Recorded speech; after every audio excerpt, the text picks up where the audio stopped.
네, 살아계시는 하나님, 일하시는 하나님, 오늘도 임마누엘로 우리 가운데 함께 하십니다. 주시는 말씀, 우리 마음의 문을 활짝 열어서 우리 한번 힘차게 화답하겠습니다. 할렐루야.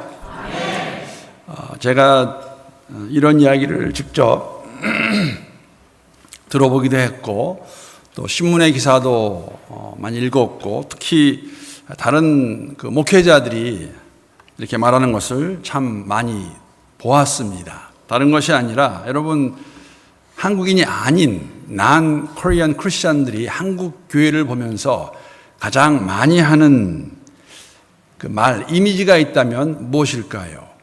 아마 이런 소리 들어보셨을 거예요. 한국 교회는 기도하는 교회다. Praying Church라는 그런 아마 이야기를 들어보셨을 것입니다. 여러분, 이러한 한국 교회가 가지고 있는 이미지라든지 좋은 이미지겠죠. 명성이라고도 말할 수 있을 텐데, 이러한 이미지를 갖게 된 가장 큰 이유 중에 하나가 있다면 무엇일까요? 아시겠지만 새벽 기도입니다. 새벽 기도는 한국 교회만 가지고 있는 어떤 신앙의 모습이었습니다. 제가 과거 동사를 쓰는 이유는 우리 한국에서 파송된 선교사들이 선교지에 가서 복음을 전하고 교회를 세우면서 이걸 또 도입을 했어요. 그래서 이제는 한국 교회뿐만 아니라 제가 선교사님들한테 들은 이야기로는 중국에 있는 교회라든지 중국 교회 또 남미의 교회들이 이렇게 새벽 기도를 가지고 있습니다. 새벽에 기도하는 모습을 보고 그러니까 다른 난 코리안 크리스천들이 한국 교회는 참 기도하는 교회다. 그런데 새벽 기도와 함께 잘 알려진 것이 있습니다. 그것이 무엇일까요? 이건 역시 우리만 많이 하던 거예요. 통성기도입니다. 통성기도. 통성기도를 영어로 번역하면 audible voice라든지 audible prayer 아니면 one open voice prayer 그렇게 번역할 수도 있겠지만, 또 다른 번역은 제가 이것은 신학대학원 다닐 때 처음 들었는데 한편으로는 웃기도 하고 한편으로는 제가 동의를 했습니다. 어떤 통성기도의 또 다른 번역은 뭐냐면 영어로 했을 때 Korean style prayer입니다. 1988년으로 제가 기억합니다. 제가 신학대학원에 재학하고 있을 때인데 그때 저희도 채플 시간이 있었습니다. 채플이 되면 주로 물론 교수들도 하지만 외부 강사도 오곤 했었는데, 그날 외부 강사로 오신 분이 한국 분이었어요. 한국 김정한 목사님이라고 계십니다. 영어 이름은 Reverend Billy Kim인데 그날 이제 채플 강사로 오셨습니다. 게스트 스피커로. 그래서 이제 채플을 하다가 강사 소개하는 시간이 되었는데, 그 김정한 목사님 이력서가 굉장합니다. 1974년도로 기억하는데 6년도인가요? 그때 그 한국에서 있었던 그 큰 집회, 빌리그람 집회 통역하시면서 알려주셨고, 어쨌든 그래서 이제 소개를 하고 난 다음에 마지막에 그 소개하는 분이 이렇게 광고를 했어요. 근데 오늘 채플이 끝나고 나면 그 채플실에서 특별한 시간이 있는데 이 코리안 스타일 프레어를 가지는 시간이 있습니다. 궁금하신 분들은 오라고 그랬어요. 그래서 저도 처음에 계획을 듣고 도대체 코리안 스타일 프레어가 뭘까 하고 남아서 봤더니 제가 조금 전에 드린 통성기도였습니다. 근데 흥미로운 것은 통성기도 하는데 그 중에서 학생들 몇 명은 그냥 가더라고요. 왜냐하면 좀 익숙하지 않아가지고 이게 좀 기도를 잘 할 수 없어서 그렇게 가는 일이 있었는데, 한국 교회가 가지고 있는 그런 이미지 중에 기도에 관한 것입니다. 사실 이 말씀을 나누는 이유는 오늘 본문 말씀을 가지고 묵상하고 설교를 준비하다가 아주 우스운 생각이 불현듯 들었습니다. 이러한 생각입니다. 사도 바울이 지금 감옥에서 기도를 하는데 어떤 스타일로 기도했을까? 이런 거죠. 혹시 코리안 스타일 프레어가 아니었을까 하는 생각을 가져보았습니다. 물론 여러분, 오늘 본문 내용은 사도 바울의 기도를 지금 우리 함께 보게 되는데, 사도 바울이 편지에다만 내가 너를 위해서 기도한다 그렇게 쓰고 기도하지 않았을까요? 분명히 기도를 했을 것입니다. 그런데 감옥에서 어떻게 기도했을까? 조용히 하나님께 간구했을까? 아니면 그 감옥에서 소리를 내가면서 하나님, 에베소 교회 성도들을 이렇게 도와주시옵소서 하고 간구했을까? 답은 모릅니다. 저도 모릅니다. 분명한 것은 사도 바울이 기도한 내용이 무엇인지는 저희가 알 수 있습니다. 감옥에 갇힌 사도 바울이 에베소 교회 성도를 생각하면서 기도하고 있는 것, 그 기도의 내용이 무엇이었을까? 여러분 지난주 말씀 기억나세요? 제가 3장 1절에서 이러므로 하면서 이러함으로 이런 이유 때문에 라는 그 구절은 오늘 본문 처음과 똑같은 단어입니다. 헬라어 단어인데 2장에서 교회가 세워지고 그 교회 이방인과 유대인들이 함께 세워가라고 말하고 난 그 사도 바울이 교회를 위해서 기도를 시작하다가 갑자기 자신에 대한 간증을 했습니다. 자신에 대한 이야기죠. 그 이야기가 끝나고 난 다음에 감옥에 들어간 것이 무엇을 의미하는가? 이것이 수치가 아니고 창피스러운 것이 아니라 너의 영광이다. 그렇게 하고 난 다음에 사도 바울이 다시 그렇지 내가 지금 기도하고 있지 하면서 기도의 내용을 기록하고 있는데 굉장히 흥미롭다고 해야 될까요? 이 기도를 시작하면서 사도 바울이 자신이 기도하고 있는, 즉 자신의 기도를 듣는 분이 누구인가 이렇게 설명합니다. 오늘 본문 14절, 15절 말씀입니다. 이 두 구절 우리 한번 함께 같이 읽어보겠습니다. 자, 시작. 이러므로 내가 하늘과 땅에 있는 각 족속에게 이름을 주신 아버지 앞에 무릎을 꿇고 비노니, 이 기도하는 모습입니다. 여러분, 사도 바울의 기도를 들으시는 분은 하늘과 땅에 있는 모든 족속, 모든 민족, 모든 가족들에게 이름을 주신 분이라고, 하나님이라고 설명을 합니다. 그럼 이름을 주셨다는 것은 무엇입니까? 하나님이 창조주이시라는 것이죠. 그 하나님께 기도하고 있음을 그가 지금 다시 한번 리마인드 하는데, 이 의미가 어떤 의미가 있냐면, 사도 바울은 나는 지금 감옥에 갇혀 있지만, 감옥에 갇혀 있어서 가고 싶어도 갈 수 없고 내 삶에 한계가 있고 제한이 있지만, 그러나 이 기도를 들으시는 하나님 아버지는 사실 어떻게 갈 수 있냐면 내가 너희를 위해 기도하는 이 내용을 이루실 분임을 그가 선포하면서 나가는 것이죠. 사랑하는 성도 여러분, 우리 기도의 대상, 우리의 기도를 들으시는 분은 하나님이십니다. 이 세상을 창조하신 하나님이십니다. 그 하나님이 우리의 기도를 안 들어주실까요? 무엇이든지 내 이름으로 구하면은, 뜻대로 구하면 들어주시겠다고 말씀하셨습니다. 얼마나 간절한 마음으로 기도하고 있는지 우리가 알 수 있는 것은 뭐냐면, 여러분 지금 사도 바울이 감옥에 있어요. 감옥 바닥이 어땠을까요? 요새 감옥 바닥은 괜히 좋은 것 같은데, 이 감옥 바닥에서 무릎을 꿇고 기도하고 있다고 사도 바울이 그들에게 알려주고 있습니다. 굳이 쓸 필요가 있었을까 하는 생각도 가질 수 있어요. 그런데 그의 마음이죠.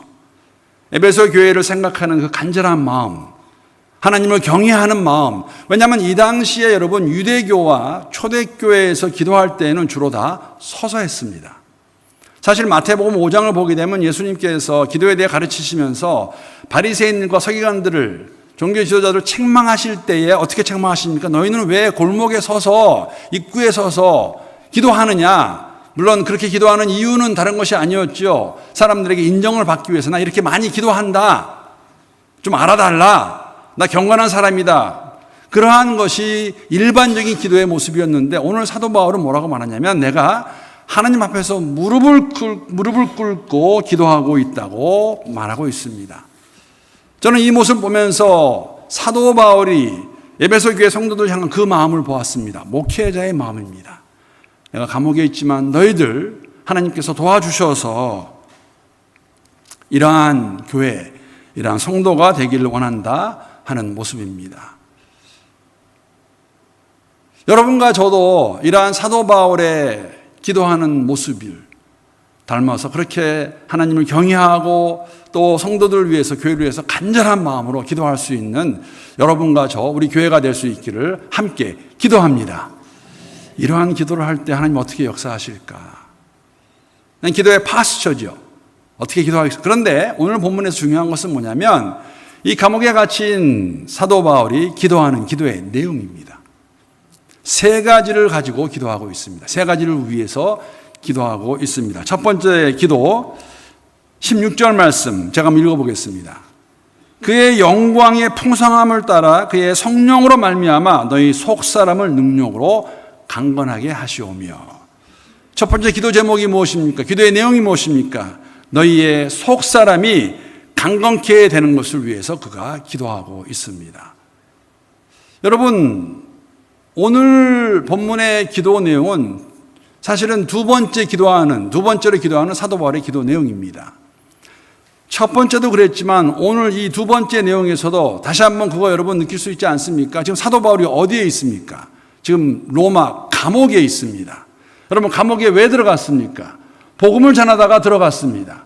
잘못을 한 것이 아니라, 죄를 지은 것이 아니라 사람들의 모함과 그러 잡혀서 감옥에 갔는데, 여러분, 그렇다면 여러분과 저였다면 어떻게 기도했을까요? 저는 그랬을 것 같아요. 하나님, 너무너무 억울합니다. 제가 잘못한 것이 무엇이 있습니까? 도대체 얼마를 저를 감옥에 두실 것입니까? 하나님, 저 빨리 좀 나가게 해주세요. 이 로마, 이 제국의 사람들의 마음을 움직여 주셔서 이 감옥을 담당하고 있는 그 사람들의 마음을 움직여 주셔서 빨리 나가게 해주십시오. 라고 아마 저는 기도했을 것 같아요. 하나님, 내가 너무너무 아픕니다. 낫게 해주십시오. 인지상정이 그렇게 기도하는 것이 맞는데, 오늘 사도 바울 먼저 기도하는 게 뭐냐면 그들의 속사람을 강건케 하여 주시옵소서. 여러분, 2장에서 우리가 확인했던 것은 뭐냐면 우리는 허물과 죄로 죽었던 사람들입니다. 이것을 기억하는 거, 이거 다시 말씀드리는 것은 제가 1000번을 말해도 10,000번을 말해도 부족할 것 같아요. 여러분, 우리는 죽었던 사람들입니다. 그리스도 예수 안에서 우리가 새 사람이 되었습니다. 살아났습니다. 예수가 계시지 않은 상태에서는 죽은 자였지만 이제 그분 안에서 살아났을 뿐 아니라 하나님께서 예수님과 함께 부활한 우리를 부활시키셔서 하나님의 우편보좌에 앉아서 상속자로 삼으셨다고 말해 주십니다. 이방인과 유대인들이 함께 모여 교회 안에서 새로운 공동체, 새로운 뉴 커뮤니티의 새 사람이 되었습니다. 이 새 사람을 오늘 사도 바울은 기도하는 데서 속사람으로 묘사하고 있어요. 속사람이 강건하게 되기를 기도하고 있습니다. 여러분, 그러니까 제가 질문 하나 드리겠습니다. 속사람이 무엇입니까? 속사람이 무엇을 말하는 거예요? 누구를 말하는 거예요? 속사람, 내 안에 또 다른 사람이 있나요? 오늘 16절 바로 다음에 17절 말씀 보게 되면 속사람이 무엇을 의미하는지 우리가 캐치할 수 있죠. 17절 말씀 제가 읽습니다. 믿음으로 말미암아 그리스도께서 너희 마음에 계시게 하시옵고 너희가 사랑 가운데서 뿌리가 박히고 터가 굳어져서. 속사람은 여러분 성도의 마음, 우리의 마음을 의미합니다. 여러분이 속사람이라는 단어가, 이건 알고 계시면 좋을 것 같아요. 속사람이라는 단어는 신약에서, 아니 성경 전체에서 딱 3번 나옵니다. 이 단어가 3번 나오는데 이 3번 다 사도 바울이 쓴 서신서 가운데 나옵니다. 그 외에는 사용하지 않습니다. 속사람, 오늘 본문 17절을 포함해서 로마서 7장 22절과 25절을 보게 되면 동일한 내용을 담고 있는 것을 우리가 확인할 수가 있습니다. 제가 7장 22절과 25절 말씀을 읽어보겠습니다. 내 속사람으로는 하나님의 법을 즐거워하되. 속사람이 무엇을 의미하는가? 25절 말씀 보게 되면 25절은 함께 읽겠습니다. 자, 시작. 우리 주 예수 그리스도로 말미암아 하나님께 감사하리로다. 그런즉 내 자신이 마음으로는 하나님의 법을, 육신으로는 죄의 법을 섬기노라. 내 속사람이 하나님의 법을 즐거워한다. 지금 하나님의 법을 즐거워하는 것이 무엇입니까? 내 마음입니다. 하나님의 법을 섬기는 마음이 속사람임을 우리가 알 수가 있습니다. 하나님의 법을 섬기기 원하는 마음, 그 마음이 말씀대로 살기 원하는 그 마음이 더욱더 강건해지기를 위해서 사도 바울이 지금 기도하고 있습니다. 왜냐하면 여러분, 속사람이 강건치 않으면 우리가 죄의 법에 휘둘리게 될 것입니다. 로마서 7장의 배경이 그거거든요. 7장을 잘 보시게 되면 여러분, 로마서는 사도 바울이 로마에 있는 교회 성도들에게 쓴 편지입니다. 사도 바울이 이 7장 전으로 보게 되면, 22장 전으로, 21절 전으로 보게 되면 자신이 한 법을 깨달았다고 고백합니다. 그 한 법이 무엇일까요? 그의 마음 안에 있는 죄의 법이 선을 행하기 원하는 자신을 악을 행하게 한다는 것입니다. 내가 마음으로는 내 속사람은 주의 법을 따라서 거하기 원하지만 또 하나 있는 법이 있는데 악의 법, 육신의 법이 나를 그것을 못하게 한다고 하면서 그가 고백하는 가운데, 여러분 그 내용 잘 아시죠? 띄워주시죠. 우리 한번 함께 읽겠습니다. 사도 바울의 고백입니다. 한탄입니다. 시작. 오호라 나는 곤고한 사람이로다. 이 사망의 몸에서 누가 나를 건져내랴. 내 안에 한 법이 있어요. 속사람이 강건케 되어야 이런 사탄의 유혹으로부터, 사탄의 공격으로부터 벗어날 수 있기 때문에, 휘둘리지 않을 수 있기 때문에. 여러분, 사망의 법이라는 것은 고난과 부패와 죽음과 관련된 육체적인 몸을 의미합니다. 여러분, 이 몸은 늙어가는 게 이치예요. 당연한 것입니다. 40대, 60대, 80대 몸이 같습니까? 절대 같지 않습니다. 이 몸은 늙어져서 없어지는 게 맞는데 사도 바울이 뭐라고 말하냐면, 그런데 너희의 속사람은 새로워질 수 있다. 나이와 상관없이 이 속사람이 강건케 되기를 원하고 있다고, 기도하고 있다고 말하는 것이죠. 고린도후서 4장 16절도 똑같은 내용입니다. 지금 이런 내용을 담고 있습니다. 속사람에 대해서. 그러므로 우리가 낙심하지 아니하노니 우리의 겉사람은 낡아지나 우리의 속사람은 날로 새로워지는도다. 내 몸은 나이가 먹어가면서, 시간이 흘러가면서 고장이 나고, 고장 나는 거 당연하지 않습니까? 90살이 됐는데 그런 분도 계시더라고요. 얼굴을 다 잡아당겨가지고 무슨 한 50대 같아요. 여기는 다 쭈글쭈글하고. 그거 왜 그렇게 할지 모르겠어요. 여러분, 늙어지는 것은 이치이고 아름다운 것입니다. 물론 고장이 나서 힘들긴 하지만, 그런데 우리의 속사람은 새로워질 수 있다고 말할 수 있습니다. 지금 사도 바울이 에베소 교회 성도들의 그 속사람이, 마음이 강건케 되기를 위해서 기도하고 있습니다. 그래야 사단의 유혹에 맞설 수 있고, 이렇게 말하고 싶어요. 맞짱 뜰 수 있고, 그래 와봐라. 너 와봐 한번. 박해를 견딜 수 있고, 더 나아가서 하나님께서 우리를 택하신 그 목적을, 선을 향하는 것을 이루어갈 수 있기 때문에 사도 바울은 먼저 그들의 속사람이, 마음이 강건케 되기를 기도하고 있습니다. 반석 위에 지은 집이 무너지지 않듯이 속사람이 강건해질 때만 우리가 온갖 어려움을 이겨낼 수 있습니다. 믿으십니까? 여러분, 성경에 이런 예가 너무 많이 나와요. 제가 한 군데만 보겠습니다. 사도행전 5장 41절 42절 말씀입니다. 사도들은 그 이름을 위하여 능력받는 일에 합당한 자로 여기심을 기뻐하면서 공회 앞을 떠나니라. 그들이 날마다 성전에 있든지 집에 있든지 예수는 그리스도라고 가르치기와 전도하기를 그치지 아니하니라.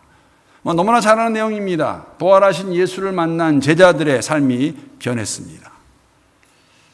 변한 정도가 아니라 성령으로 충만케 되어서 복음을 전할 때 그들에게 핍박이 다가옵니다. 예루살렘에는 종교 지도자들이 그들을 잡아다가 위협합니다. 다시는 예수 이름으로 전하지 말라. 예수 이름으로 예수님 거론하지 말라. 채찍질하고 때리고 감옥에 넣고, 이러한 상황을 가지고 지금 사도들이 어떻게 받아들입니까? 이렇게 능력받는 일이 합당한 자로 여기심을 받음으로 알고 기뻐했다고. 여러분, 채찍질 맞고 있다는 거, 감옥에 끌려간다는 게 이게 무슨 좋은 일이에요. 우리의 관점으로 보았을 때에, 그들의 심령, 그들의 마음이 강건했을 때에 이들은 이것을 기쁨으로 받아들인 것. 사도 바울이 지금 에베소 교회 성도들의 속사람이 강건케 되기를 위해서 기도하고 있습니다. 여러분과 저의 속사람은 어떠합니까? 사도 바울이 이렇게 기도하는 내용을 보고 우리 역시 두 가지 적용이 있을 것 같아요. 하나는 우리의 속사람이 강건케 되기를 우리가 기도해야겠고, 더 나아가서 나만 강건케 되는 것이 아니라 우리 주위에 있는 공동체, 지체들이 강건케 되기를 함께 기도해야 할 것입니다. 여러분, 오늘날 크리스찬들이, 여러분과 저를 포함해서 당면하고 있는 가장 심각한 문제가 무엇이라고 생각하십니까? 저는 영적 무기력이라고 생각합니다. 영적으로 무력해지는 것이죠. 속사람이 강건하지 못한 이유입니다. 오늘도 살아계신 하나님 우리와 함께 하시는데, 그 하나님께 나아가서 우리가 함께 교회가 무릎을 꿇고 기도하는데, 그러한 간절한 마음으로, 하나님 경외하는 마음으로 기도하는데 하나님 우리를 그냥 놔두실까요? 문제는 무력해서 기도하지 않는 것이죠. 기도하지 않을 뿐 아니라 사실 믿지도 않는 것 같아요. 저를 포함해서. 말로는 우리가 기도를 올려드리고 있지만 정말 그 하나님이 일하시는 것을 믿는 가운데에 나뿐만 아니라 자신뿐만 아니라 교회를 위해서 함께 이러한 마음으로 기도하고 있는가. 첫 번째 기도 내용입니다. 두 번째로 간구하는 것은 그리스도의 사랑을 더욱 분명하게 깨닫게 해달라는 것입니다. 오늘 18절 19절에 나와 있는 내용이죠. 성령께서 한번 읽어보겠습니다. 18절 19절 상반절입니다. 능히 모든 성도와 함께 지식이 넘치는 그리스도의 사랑을 알고 그 사랑의 너비와 길이와 높이와 깊이가 어떠함을 깨달을 수 있기를 위해서 사도 바울이 기도하고 있습니다. 성령의 역사하심으로 성도들이 하나님의 사랑 안에서 뿌리를 내리고 하나님의 사랑입니다. 경배질 뿐 아니라 그 사랑을 더욱더 깨닫기 원하는 사도 바울의 기도 내용입니다. 여러분, 왜 사랑이었을까요? 물론 우리가 이해할 수 있는 것은 뭐냐면 하나님의 사랑을 우리가 얼마나 더 깊게 잘할 수 있을까? 제가 이런 내용도 함께 많이 나눴습니다. 평생을 알아가도 우리는 아마 조금 알 것 같아요. 하나님이 사람이 되셨다. 그런데 에베소 교회에는 이 사랑의 문제가 있었던 것 같습니다. 왜 이렇게 말씀을 드리냐면 사도 요한이 계시록에서 에베소 교회에 대해서 설명하는 내용을 보게 되면 이 문제가 있었습니다. 계시록 2장 2절에서 4절까지 말씀입니다. 사도 요한이 쓰는 서신서 가운데 에베소 교회, 동일한 교회입니다. 에베소 교회에 관한 그 칭찬과 책망입니다. 2절 말씀 제가 읽습니다. 내가 내 행위와 수고와 내 인내를 알고 또 악한 자들을 용납하지 아니한 것과 자칭 사도라 하되 아닌 자들을 시험하여 그의 거짓된 것을 내가 드러낸 것과 또 내가 참고 내 이름을 위하여 견디고 게으르지 아니한 것을 아노라. 여러분, 굉장한 교회입니다. 자, 4절 말씀 함께 읽겠습니다. 자, 시작. 그러나 너를 책망할 것이 있나니 너희 처음 사랑을 버렸느니라. 에베소 교회가 첫사랑을 잃어버렸음을 사도 요한이 책망합니다. 하루아침에 생긴 것 같진 않아요. 지금 오늘 에베소서와 연결시켜서 이해한다면 에베소 교회를 위해서 기도하는 사도 바울의 마음 가운데 나는 너희들이 정말 하나님의 사랑을 더 깊이 알아갔으면 좋겠다.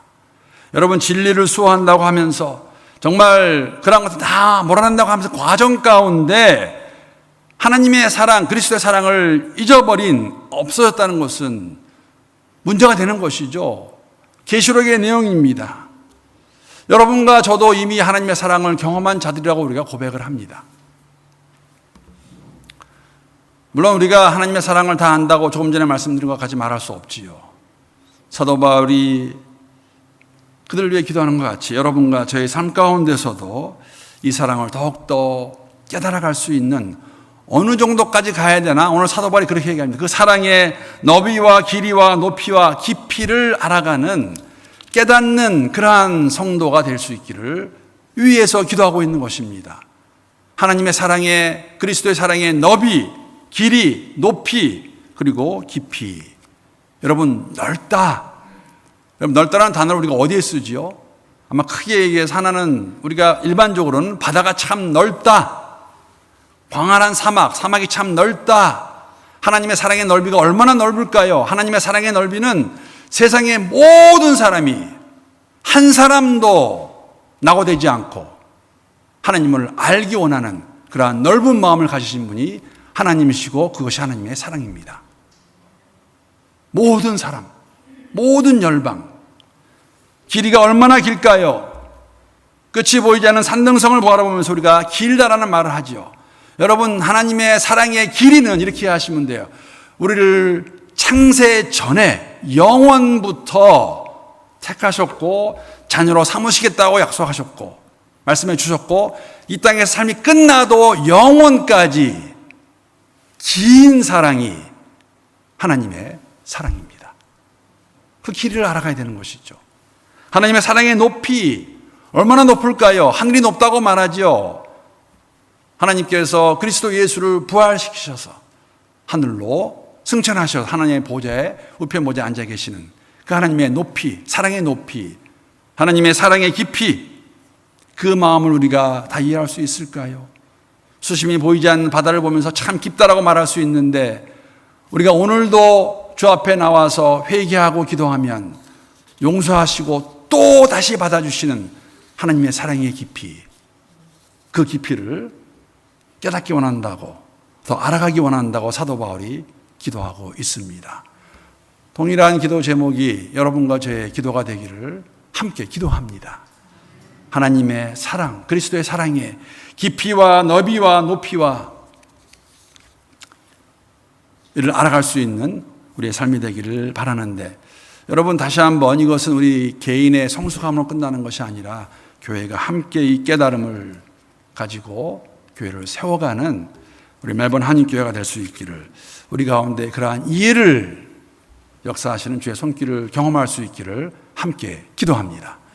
자, 마지막으로 세 번째 기도의 제목은 19절 하반절에 나오는데, 하나님의 모든 충만하신 곳으로 너에게 충만하게 하시기를 구하노라. 조금 말이 힘들어요.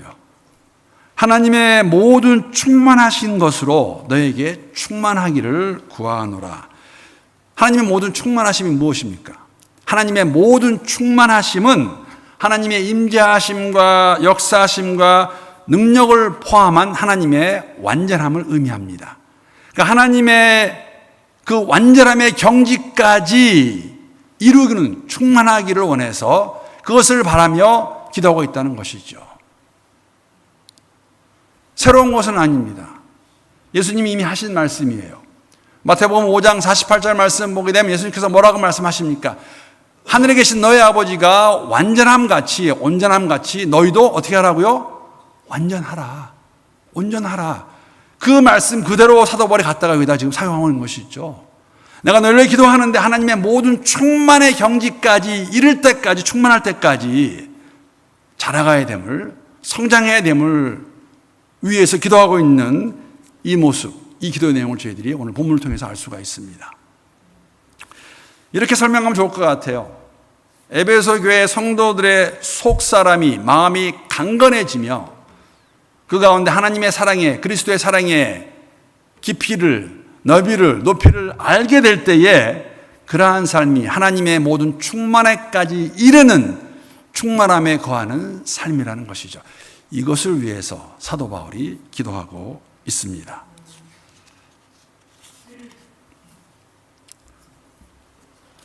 사랑하는 성도 여러분, 오늘 기도의 내용을 보면서 이런 생각을 가지고 또 이러한 내용을 함께 나눴으면 좋겠습니다.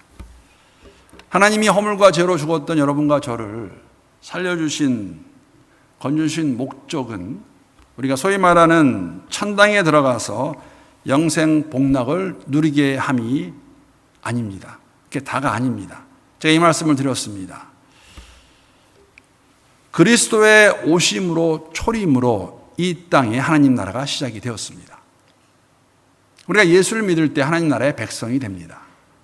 그래서 우리가 항상 종종 하는 말이 뭐냐면, 이 땅에 살고 있지만 우리는 이 땅에 속한 사람들이 아닙니다. 하나님 나라에 속한 자들입니다. 하나님 나라의 시민권을 가지고 가는 사람들입니다.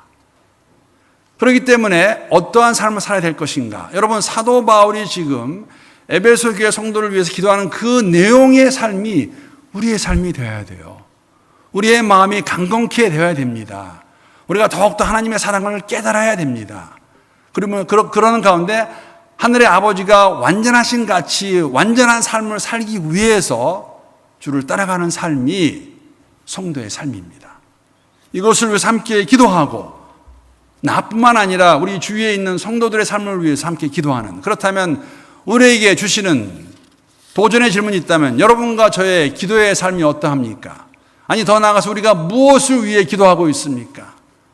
여러분, 혹시라도 이러한 삶을 보면서 이렇게 기도하는 것은 나는 아니야, 그럴 수 있어요.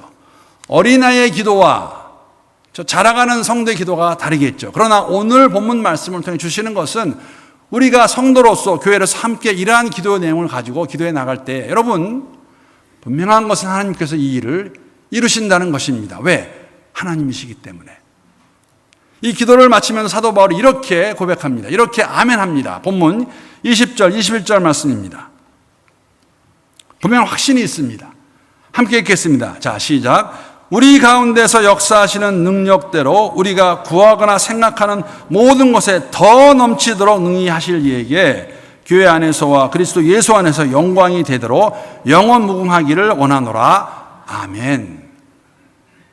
우리 하나님이 능력의 하나님이세요. 우리가 구하는 것보다 생각하는 것보다 더 넘치게 그분이 능력으로 우리에게 채워주실 것입니다. 부어주실 것입니다. 하나님의 능력? 이렇게 설명하면 좋을 것 같아요. 여러분 기억나시죠? 제가 이미 한번 커버했습니다. 이 능력이라는 단어는 헬라어의 단어에 두나미스라는 단어 기억나시죠? 두나미스라는 단어는 우리가 잘 알고 있는 폭발력이 굉장히 강한 다이너마이트의 원어입니다. 자그마한 막대기 하나 터뜨렸을 때 그 힘이 얼마나 셉니까? 이것을 가지고 하나님의 능력을 묘사하고 있는 것이죠. 하나님의 능력. 그리스도 예수를 죽음 가운데서 3일 만에 부활케 하신 하나님의 능력. 승천하셔서 하나님 우편 보좌에 앉아 계신 그 예수 그리스도를 이 땅에 보내신 그 하나님의 능력.